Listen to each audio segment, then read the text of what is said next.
May mga personal na impormasyon na hindi na dapat natin ibinabahagi sa iba.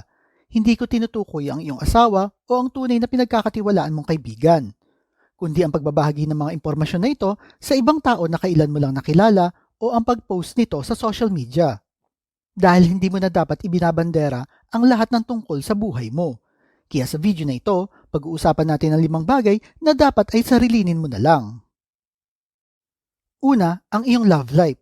Ang nangyayari sa iyong buhay pag-ibig ay dapat manatili na lang sa pagitan mo at ng iyong partner. Hindi lang ito tungkol sa mga detalye ng inyong pagsasama, kundi pati na rin sa mga usapan o problema ng mag-asawa. Kung kailangan mo ng payo at gusto mong magtiwala sa isang taong pinagkakatiwalaan mo, ayos lang yun. Ngunit wag mong isigaw ang iyong problema sa lahat. Lalo na sa pamamagitan ng pag-post sa Facebook at sa iba pang social media. Bukod sa nagmumukha kang desperado sa atensyon, nagmumukha ka ring parang isang bata na hindi marunong mag-isip at humihingi lang ng simpatya galing sa ibang tao. Ang pangalawa, ang iyong pera. Kung marami kang pera, enjoy mo ito, magpakasaya ka at gawin ang mga bagay na hindi mo nagagawa noong wala kang pera. Ngunit huwag kang magyayabang tungkol kung gaano karaming pera ang meron ka sa bangko at kung magkano ang ginastos mo pagbili sa mga luho mo. Maging proud ka sa mga naabot mo na nagbibigay sa iyo ng malaking kita at ipagdiwang ang iyong mga tagumpay, ngunit huwag ka masyado maging detalyado sa iyong financial situation. Walang gustong makasama ang isang mayabang, lalo na kung hindi mo naman pinaghirapan ang perang iyon kundi nakuha mo lang bilang regalo, nanalo ka sa loto o minana mo lang, dahil hindi lahat ng taong nakapaligid sa iyo ay masaya sa mga narating mo. Marami sa mga yan ay lihim na may galit sa iyo at mas gugustuhin pa nilang makita kang bumagsak. Ang pangatlo, mga sikreto sa buhay.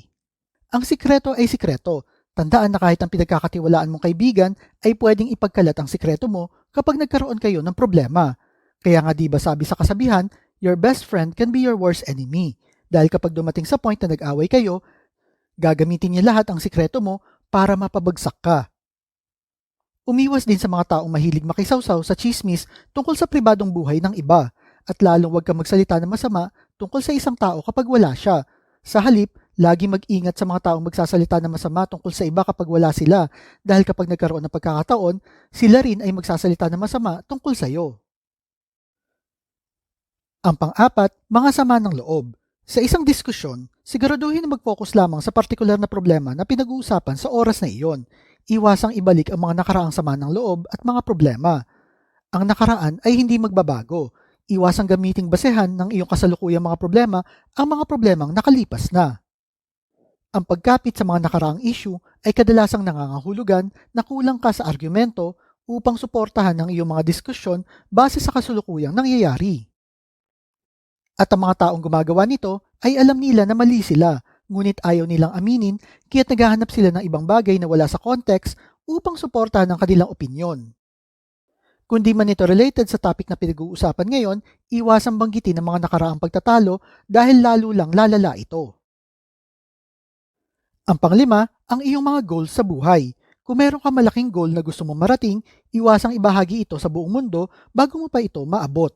Ilang beses ka na ba nakabasa ng mga post sa social media mula sa mga kaibigan o kamag-anak na sabik na magsimula ng isang bagong proyekto at sobrang excited din na ibahagi ito sa buong mundo?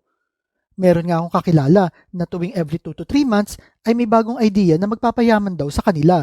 Ngunit pagkatapos nito ay hindi mo na maririnig uli na pinag-uusapan nila pagkalipas ng ilang buwan. Ang unang point, bakit dapat mong iwasang ibahagi ang iyong mga goals sa iba dahil ito ay naglalagay ng anticipation sa ibang tao at kung hindi mo ito naabot ay magbumukha ka lang isang tao na puro salita at kulang sa gawa.